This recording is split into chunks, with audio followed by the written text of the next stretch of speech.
Thank you for joining us today for the inaugural event of the MSU Foglio Speaker Series on Spirituality, a project initiated in relation to my new role as the Foglio Endowed Chair to Spirituality, which is designed to perpetuate the College of Arts and Letters' core values of inclusiveness, connectivity, and improving the human condition.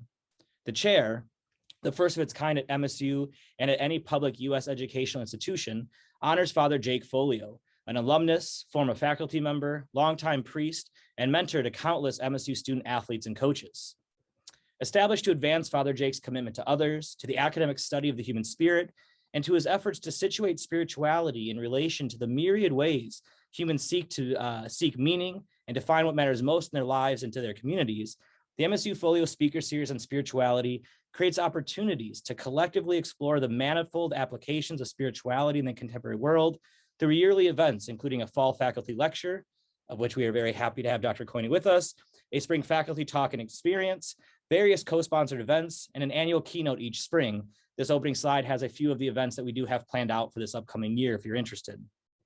Each year will also include specific events and talks dedicated to highlighting the connection between spirituality, social justice, and diversity, equity, and inclusivity.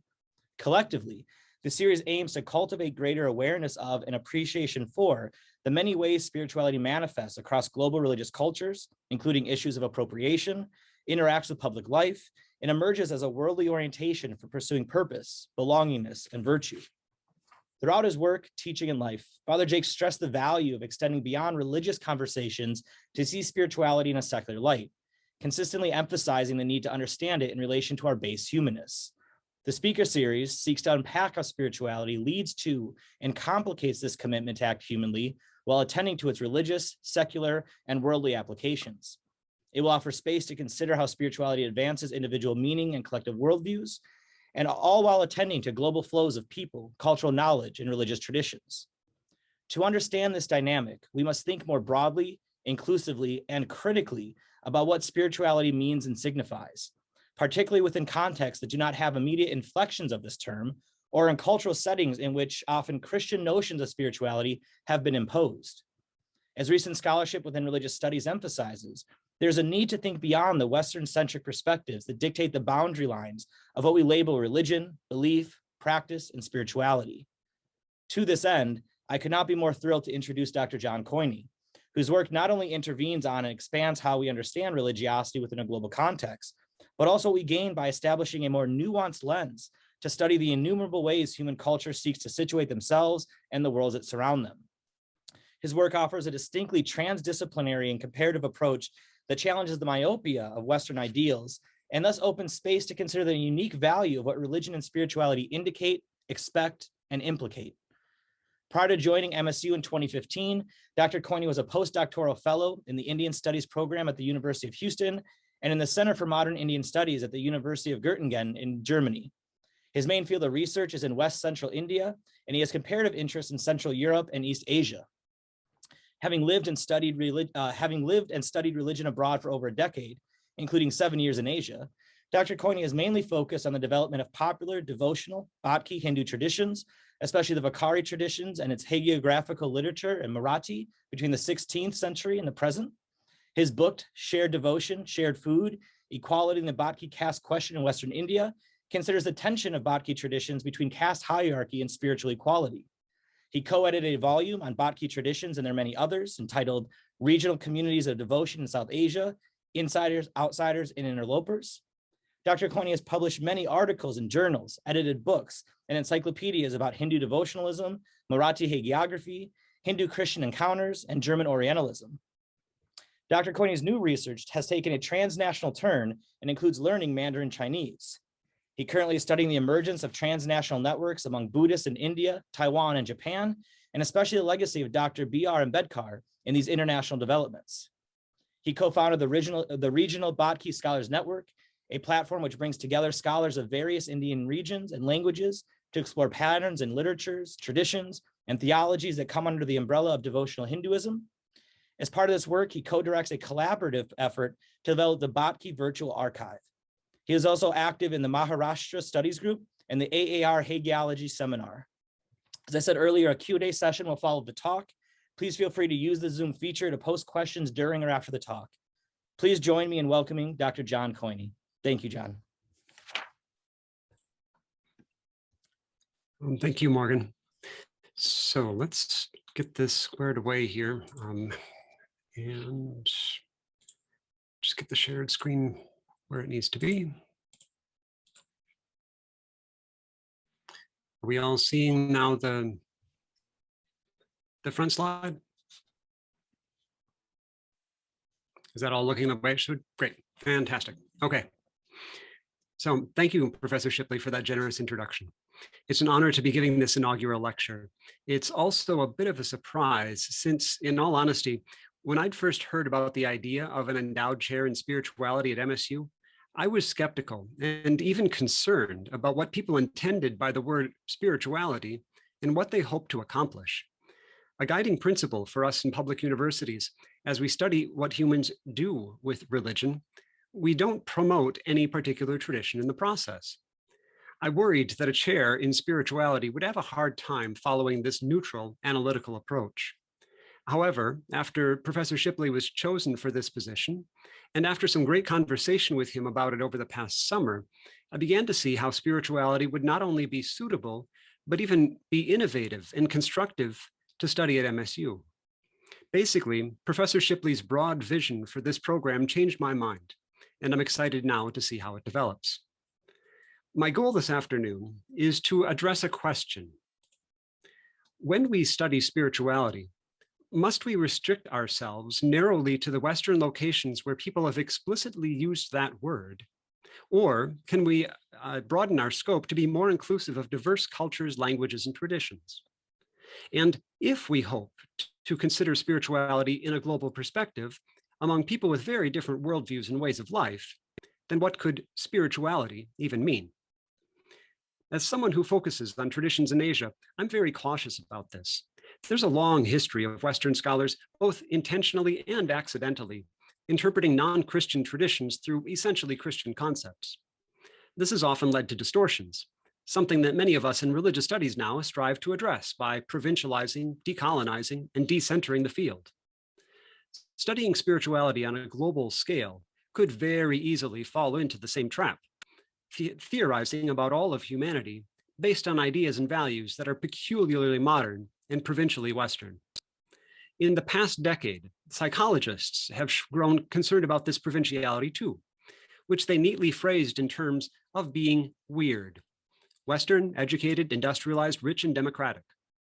Studies on test subjects who are weird, such as American student volunteers, are not representative of all humanity. Some ways in which spirituality is talked about today is also rather weird in this sense. Yet, even acknowledging this, I think that a global scope for studying spirituality is possible and perhaps even useful, depending on how we carry it out. My talk will have 3 parts.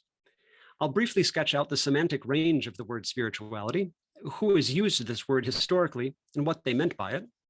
Then I'll consider a few paths for studying spirituality on a global scale. I'm interested especially in one of those paths, which involves a very particular and intentional kind of comparison. So in the third part of the talk, I'll look at examples of how such comparisons with specific Asian cases might unfold and how they may illuminate our views of spirituality in general. As scholars like Simon Penkeller at the University of Zurich in Switzerland have shown, the word spirituality in Western languages has meant very different things in the past 1500 years. For now, noting just some of Penkeller's examples will help us appreciate this word's semantic range. At the core of the word spirituality is the Latin spiritus, which was used in early centuries of the Common Era to translate the word ruach in the Hebrew Bible and pneuma in the Greek New Testament. In both cases, ruach and pneuma played a double role, referring to the enlivening aspect within human beings, as well as to the spirit, or more literally, to the breath of God. In some parts of the New Testament, spirit, or pneuma, is set in contrast to flesh, such as we see in Paul's letter to the Romans. To set the mind on the flesh is death, but to set the mind on the spirit is life and peace. The abstract noun spirituality, a capacity for spirit, didn't appear until the 5th century, in a letter to newly baptized Christians who were advised to, quote, make progress in spirituality, or in spiritualitate in Latin. The spirit being referred to here is very specific. The Holy Spirit, that is the third person of the Christian triune God. Here, spirituality stands for allowing the Holy Spirit to permeate one's life. By the time of Thomas Aquinas in the 13th century, spirituality and the spiritual continue referring to the Holy Spirit's activity, but increasingly also to a realm that stands in contrast to the material world.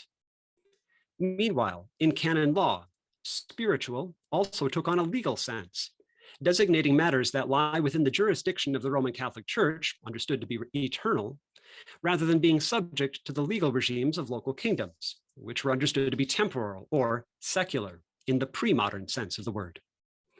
This legal focus gave the word spirituality yet another unique meaning, to name a gathering of church leaders. As we now speak of a flock of birds or a school of fish, some medieval Latin speakers referred to a spirituality of bishops. A further use of spirituality appeared in the 17th century France, as some authors warned about the spread of a nouvelle spiritualité, or new spirituality, that wasn't fully under the Roman Catholic Church's control.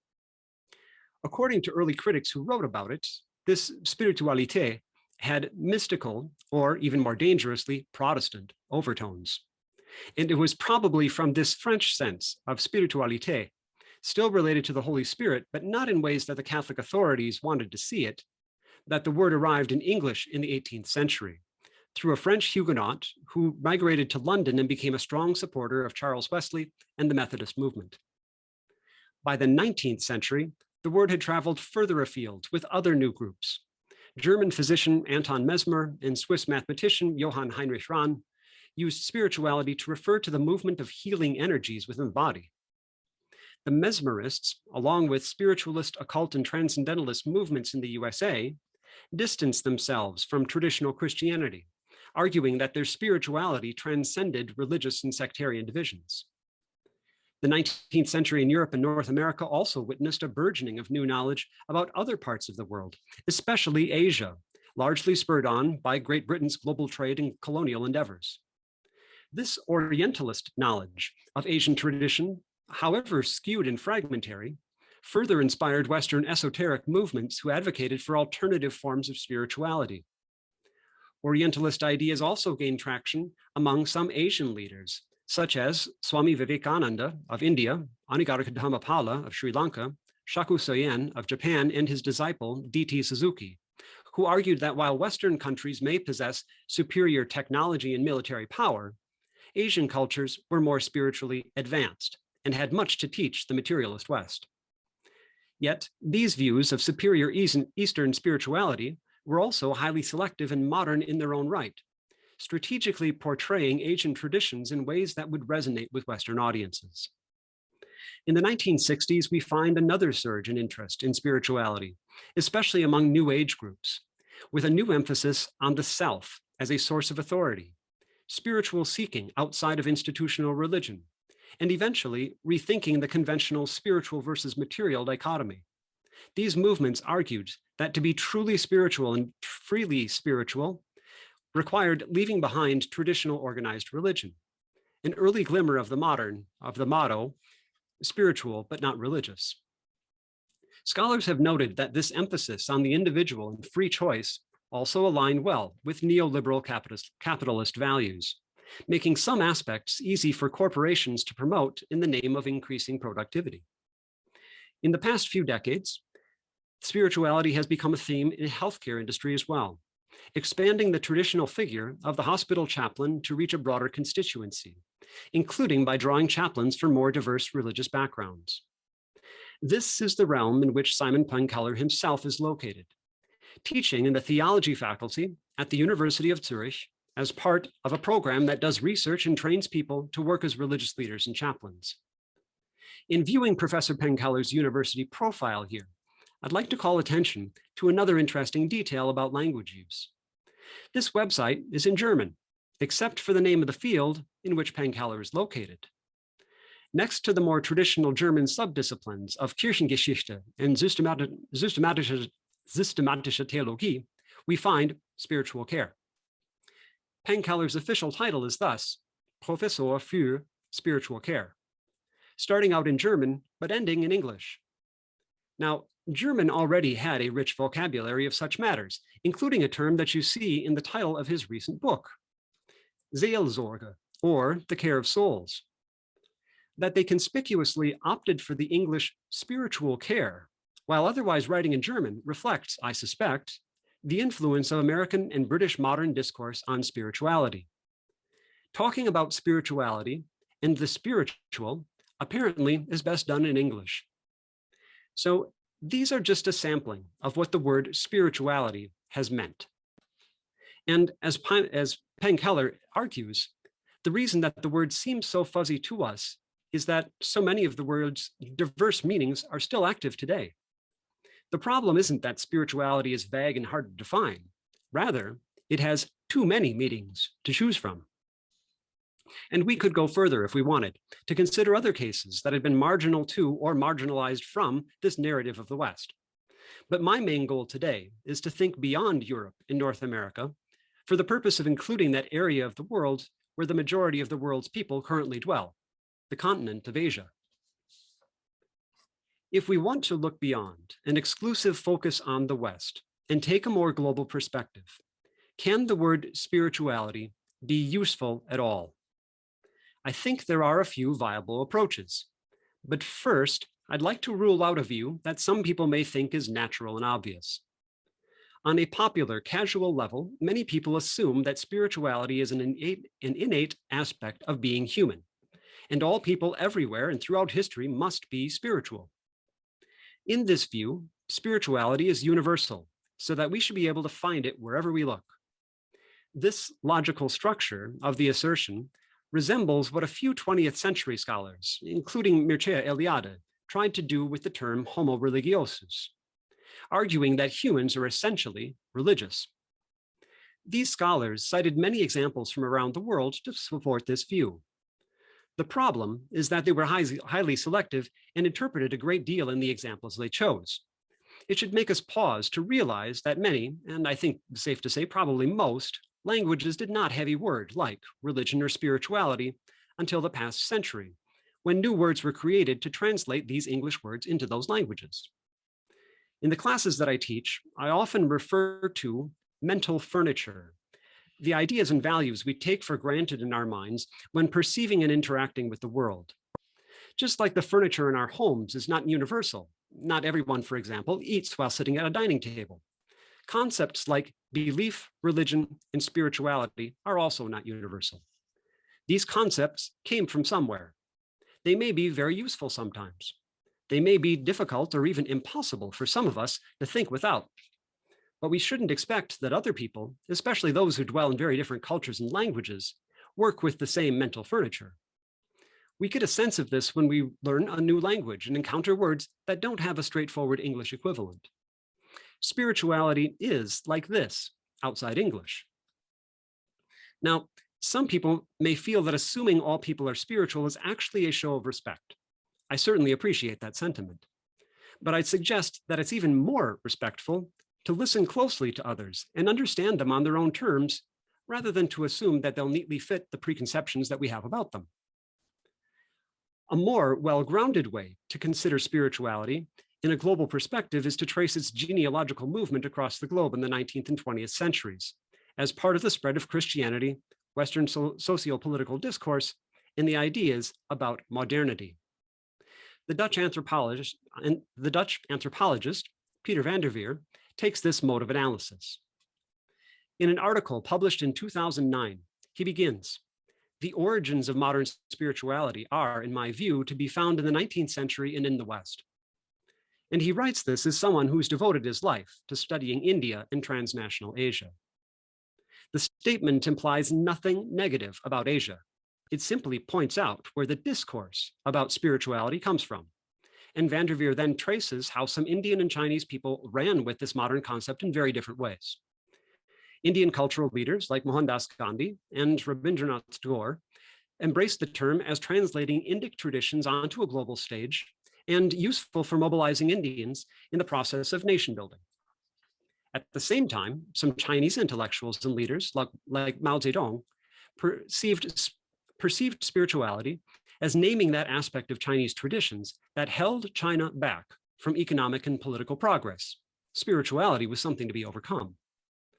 Just because the ideas of the spiritual and spirituality became available to re-envision the value of tradition for the present doesn't mean that people in Asia handled it all the same way.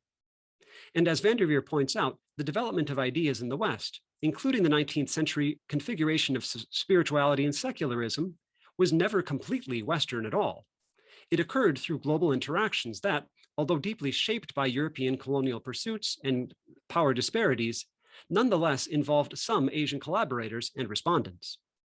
So Van der Veer argues that spirituality in 19th and 20th century Asia is best viewed alongside other new ideas, such as the secular nation state and its impact on reorganizing societies.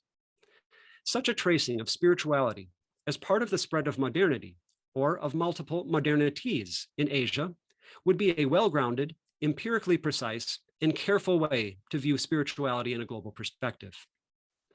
And of course, Asia here is only one example.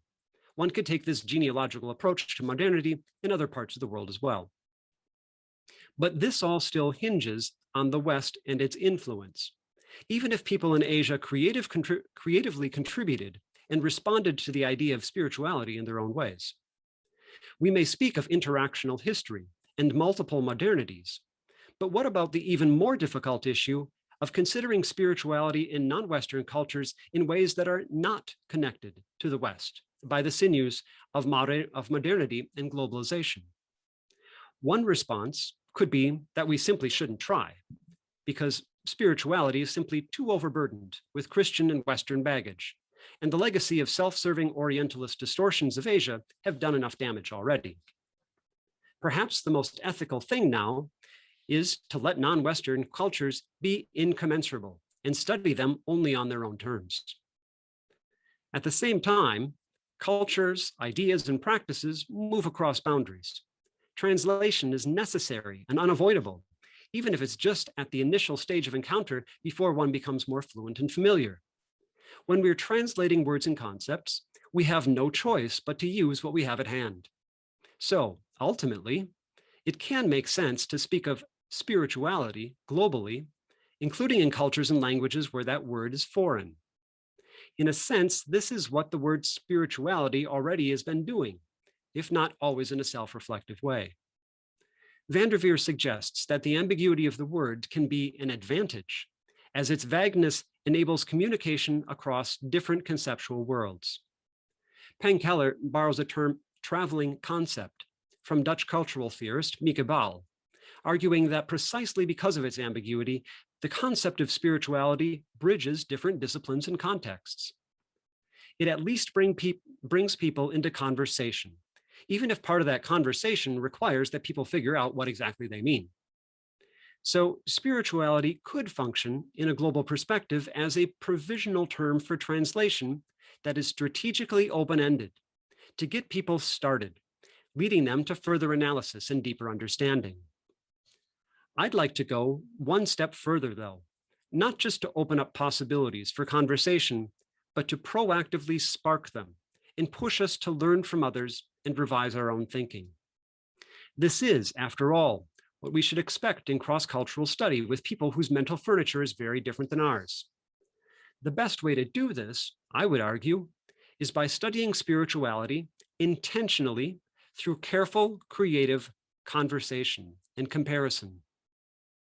Now, comparison, and especially comparative religion, has had a bad reputation for a while, mainly because of the scholarship that was carried out under its banner ended up with superficial conclusions that largely reduced global phenomena to Christian concepts. And it's not hard to imagine how a study of comparative spiritualities would go that way too. However, especially after recent critical scholarship by people like Oliver Freiberger, which calls special attention to the logical structure and method of comparison, I believe a more careful and productive approach to spirituality is possible. I say this on the basis of some experience. Several years ago, I started attending meetings of a new group of diverse scholars who came together to study saints and sainthood as a global phenomenon, something that we've been calling comparative hagiology. Obviously, the word saint has a very Western and Christian heritage, but those of us working on non-Western languages nonetheless always end up using this term to explain the significance of what we study for English-speaking audiences, even though the word saint doesn't perfectly match the terms we encounter in Sanskrit, Chinese, Arabic, Marathi, and other languages. Our intentional conversations about what all gets translated into English as saint have been illuminating. They quickly brought to the surface common assumptions about what constitutes a saint or a holy or a special person in other cultures and languages. I wrote up an article reflecting on the process of comparing ideas about saints in a way that tries to ensure that the Western and Christian provinciality of the word saint doesn't end up overwhelming other religions and languages. I think this approach would work well with the comparative study of spirituality too. I'll briefly outline this approach and then show how it could look with some specific examples. Clear-headed comparison always involves identifying not only some things that are to be compared, but also that thing in terms of which the comparison will happen. This is the tertium comparationis. If we compare a basketball and a football, we need to decide what aspect to focus on: their weight, their shape, color, function, density, material used to make them, place of origin, age, sentimental value, and so on. Each of these is a potential tertium comparationis. Most of the time, our minds identify a tertium comparationis and carry out a comparison without us fully being aware of it. And this makes comparison dangerous if we don't take the time to think through it carefully. But our minds did latch on to something that brought two different things into comparison to start with. So then it's a matter of working through exactly what caught our attention, learning more about each item in its own context, and evaluating whether the comparison may be valid. Paying close attention to context not only reveals new knowledge about a compared item that was formerly unfamiliar to us, the process sheds new light on what we thought was familiar. This is, as Freiberger puts it, comparison in an illuminative mode. Comparison of spirituality with phenomenon in Asian traditions, I would argue, is not only inclusive and global, it effectively illuminates further what we thought we knew already. Let's consider some examples of this drawn from India and Taiwan. As Van der Veer noted, the concept of spirituality received a warm welcome in India. Some modern Indian intellectuals and leaders found it useful for their own projects, but also spirituality maps fairly well onto some pre-existing Indic concepts. The Sanskrit word, adhyatma, has been used for millennia to connote something like the English word spiritual. But as spiritual earlier connoted especially the Holy Spirit in early Christian literature, the word adhyatma usually conveys a specific Hindu meaning. Adhyatma is composed of two parts: the prefix adhi, which means above, about, or on, and the root atman, or atma, which can be translated as self. And anyone even slightly acquainted with Hindu traditions knows that the nature of Atman is one of the most central concerns of all Hindu thought.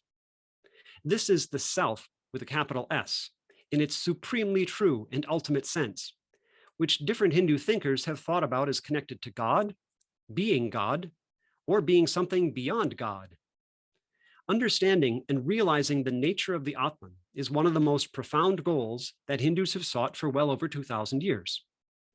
The adjectival form of this word, adhyatmik, coordinates well with not only this ancient sense, but also with the modern English sense of spiritual. The mental furniture of spiritual and spirituality were already fairly familiar in India, and the word adhyatmik is now very common in Indic languages. For example, if we look at one of the most popular online bookstores in Marathi language publications, we see that the category adhyatmik is one of the most well-populated in the entire site, with nearly 4,000 books on Hindu classic scriptures like the Bhagavad Gita, bhakti poets, meditation techniques, deities, and revered holy figures. Notably, what we don't find here, if we were to search on more thoroughly, is that there are no books really on Western style spirituality. To really contextualize this well, we'd need to do more research and explore further, but based on the preliminary data of this comparative example, we might wonder why, although the word spiritual translates fairly smoothly into Indic languages, this easy aspect hasn't apparently led, at least as we see represented here, to much interest in Western-style spirituality.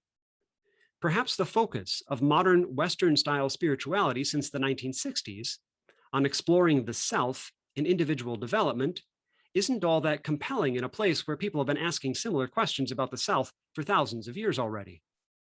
Of course, these Sanskritic examples represent the concerns of only some Hindus and Indians, especially those of high caste background. In seeking points of helpful comparison for our word spirituality, we could also consider how other people envisioned themselves in the world around them. In this respect, we could look at the writings and activities of an influential couple of social reformers in the 19th century, Jyotiba Phule and his wife Savitribai. Coming from Mari, or low caste communities, they had no access to traditional channels of Hindu learning. Jyotiba's parents enrolled him in a school run by Scottish Christian missionaries that was set up especially to enroll low caste students. Although after he got married, he passed on some of his education to his wife, who had never gone to school at all.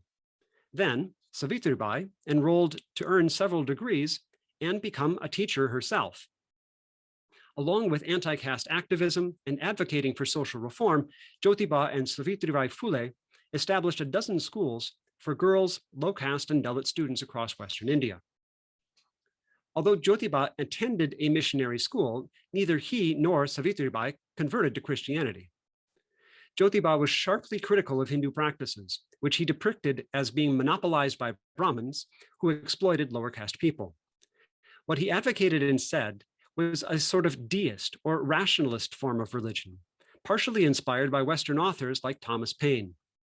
So far as I'm aware, neither Jyotiba nor Savitribai wrote much about spirituality or the Adhyatmic beyond criticizing Brahmins' use of that word. But that fact may make them especially interesting for considering in terms of spirituality. How do the Phules talk about their perseverance, fortitude, and socially critical vision of the caste hierarchy around them? Jyotiba Phule explicitly compared the practice of slavery in the US to the treatment of low caste and untouchable people in India. And he argues that if the US could abolish slavery, then there was hope for Indians in this respect as well. So we could further explore the Western authors that Phule read, and we could try to discover whether he connected with them in some realm of spirituality, either as a critical attitude towards traditional religious institutions, or as a radical commitment to reshaping society, or maybe both. We could study further Savitribai's own thought world in the limited publications that she left behind. And we could try to visualize the connections between Savitribai's interior life and how it led her to change the world around her, such as the talented Dalit artist Malvika Raj has done in this painting of Savitribai, entitled Mai, or Mother. Having considered a couple of examples from India, I'd like to shift our attention further east to the Chinese-speaking world. In contemporary Mandarin Chinese, the typical translation of spirituality is Lingxing, which is composed of Ling, which means spirit or departed soul, and Xing, which is character, nature, or quality. So together, we might literally read Lingxing as a quality of spirit or a nature of souls. Lingxing is not a new word. We find it used by the 19th century Confucian intellectual Han Yu, for whom it meant something like intelligence. But nowadays, the more common function of Lingxing is to translate the English word spirituality into Chinese. The same thing happened with the English word religion, for which Chinese speakers created a completely new word, zoujiao, in the 19th century. Lingxing and zoujiao are relatively new and rather foreign pieces of mental furniture that are not quite yet at home comfortably in Mandarin Chinese. The native Chinese speakers from Taiwan whom I've spoken with, including Taiwanese Christians, all reports that Lingxing is a rather strange word that they don't find regularly useful. So one quick observation is that the English word spirituality doesn't have a straightforward Chinese counterpart. That being the case, That being the case, what mental furniture do they have for thinking and talking about things that resemble what English speakers might call spiritual and spirituality? We could explore this in a number of ways. To return to our online bookstore example, we could check out what kinds of literature gets labeled as lingxing and what topics it deals with. And if we do this on one popular Taiwanese site, some interesting things appear. Searching on the word lingxing brings up mostly translations of popular Western spirituality-related books, such as we see here. A Chinese translation of Diana Cooper's The Magic of Unicorns, Help and Healing from the Heavenly Realms is intriguingly at the top of the list. And Liz Dean's Ultimate Guide to Tarot also quickly appears. So lingxing clearly didn't help us discover local Chinese materials. For that, we'll need to identify some words that are more typically Chinese pieces of mental furniture. We could look up, for example, books about Suan Ming, which we might translate into English as fortune telling through horoscopes based on the 3,000-year-old classic, the I Ching. This obviously brings up quite a lot, mainly of authors advising people about what to do and what to avoid on each day of the year.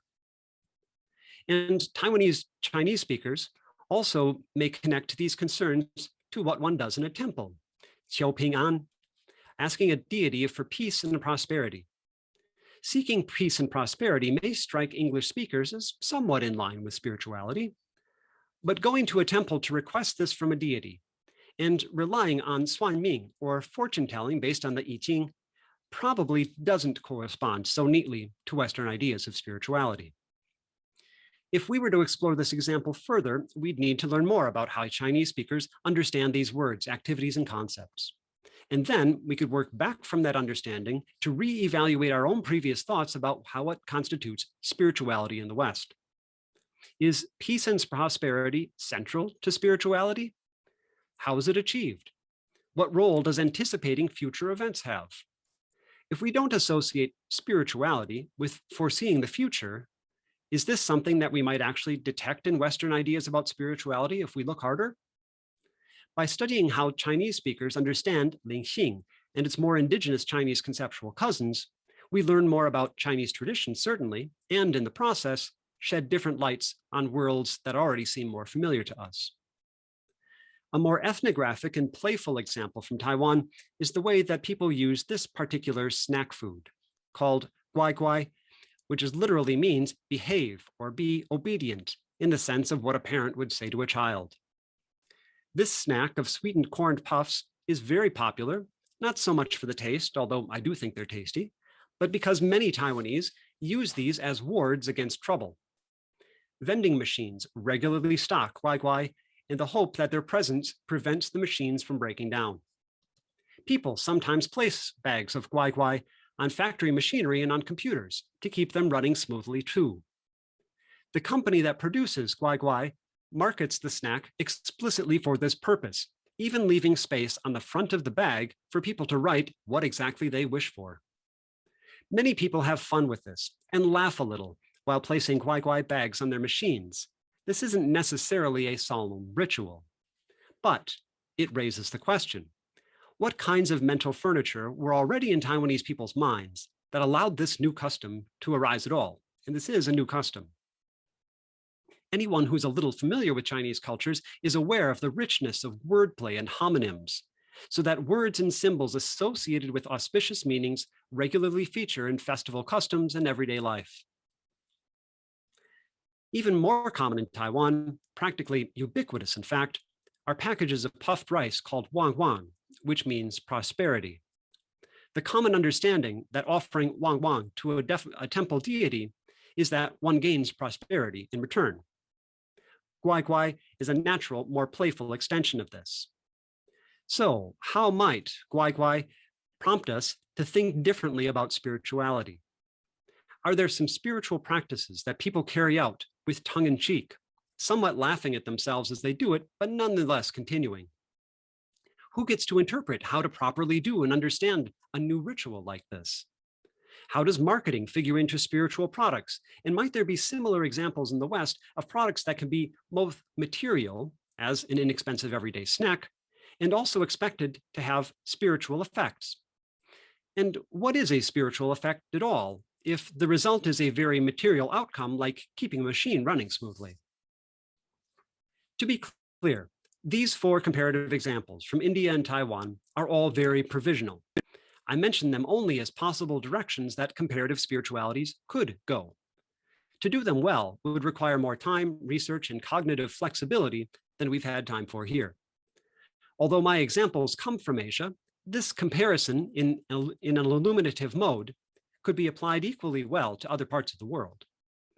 I'd like to conclude with 2 points. The first is about the role of definition when doing comparison. Throughout this talk, some of you may have been wondering how I define spirituality for myself, especially since I've talked about the word so much without stating what I mean by it. This was intentional. Many people assume that we need a clear definition first in order to then do good scholarship. Following that approach, we ought to provide a nice, neat definition of spirituality so that we can seek out good candidates of things to compare. This seems like a well-organized, content-oriented approach, which could create a systematic area of knowledge about spirituality as we define it. But to make such a definition first, we take for granted a particular scope for our attention based on things that are familiar and nearby. That limits what will ever appear on our radar. Another problem for defining a key term like spirituality at the outset is that sometimes we may be too close to what we're studying for us to see it clearly. Starting with a definition of spirituality easily ends up reinforcing assumptions that we didn't even know that we had. I want to propose a different, more process-oriented approach to defining spirituality. Rather than start with a definition and then do comparison, I suggest that we let our minds naturally pull examples together that somehow seem similar. And it's okay if we're not sure why they strike us as comparable at first. It may be even better if we can't initially explain our intuition. But then we dig deeply into those examples, identify precisely what it is that gave us the impression of comparability, and gradually work out the implications. At the end of such an analysis, we're more likely to arrive at new definitions and insights than would have been possible if we had started out with a definition. This approach is experimental, process-oriented, and program-centered. The word spirituality here functions as a placeholder, a strategically ambiguous term, a traveling concept that crosses disciplinary and conceptual boundaries. Of course, it's messy, uncertain, chaotic, and at some points unorganized. But then, human culture and thought are often quite messy too. Our minds are always making implicit comparisons in the world anyway. The approach that I'm recommending is simply more intentional and transparent about it, using careful comparisons as the starting point for thinking further. My second point is about how to deal with spirituality and scholarship. As we've seen, spirituality is an extremely ambiguous term, hard to pin down, with many meanings active at the same time. But it's also widespread in everyday conversation and in Western media, and that's unlikely to change anytime soon. Because of the slipperiness of discussing spirituality, quite a few scholars prefer to avoid it entirely or write it off as too confused for using for good analysis. If we do that, though, we abandon the chance to participate in conversations about spirituality, conversations that will surely continue without us. The better way forward, I think, is to identify a process that has the best chance of engaging diverse participants, drawing unexpected connections, illuminating assumptions, and expanding our horizons. I'm under no impression that comparisons like I've suggested earlier, when expanded and added up, will result to a single cohesive knowledge base. Instead, we focus on the process of comparing spiritualities in ways that are socially responsible and responsive. We learn intentionally about others and expect that they will change us too along the way. This process offers a greater likelihood that we include and engage a wider range of voices, something that the word spirituality is already doing anyways. Thank you for your time and attention.